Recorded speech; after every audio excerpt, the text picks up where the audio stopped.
Hi hello everyone, எல்லாருக்கும் வணக்கம். Welcome to the பாக்கியம் சேனல். இன்றைக்கி காதல் பற்றின ஒரு கவிதையை நான் உங்கள் கூடலாம் ஷேர் பண்ணிக்க போகிறேன். அவள் மட்டுமே போதும், அவன் மட்டுமே போதும் என்று தன் அகத்தே முழு காதலையும் வைத்து அமர்ந்திருக்கிற இறைவனிடம் ஒரு வேண்டுதல். அவள் இல்லை என்றால், அவன் இல்லை என்றால் நான் வாழவே மாட்டேன் என்று வாழ்க்கை கொடுத்த இறைவனிடம் வாக்குவாதம் வேறு.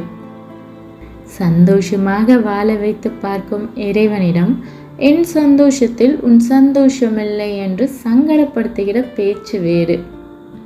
இறுதியாக அவன் கொடுத்த சரீரத்தை காயப்படுத்தி அவனை காயப்படுத்துவது. பாவம், என்ன செய்வான் அந்த இறைவன்? கொடுத்து விடுவான். கொடுத்துவிட்டு அவனோ அல்ல அவளோ திரும்பி நம்மிடமே வருவார்கள் என்று அமைதியாக காத்திருப்பான். இது அந்த இறைவனின் காதல்.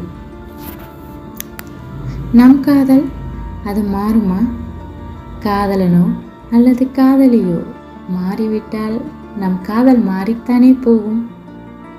இறைவா, என்னுள் ஒரு விருப்பம் உள்ளது. இது சரியா தவறா?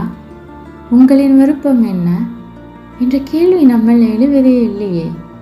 இது இறைவன் மீது நாம் வைத்திருக்கும் காதல். அப்படி பார்த்தால் இங்கு நிலையானது, உறுதியானது, நம்பகமானது இறைவனின் காதல் மட்டுமே அல்லவா? நன்றி.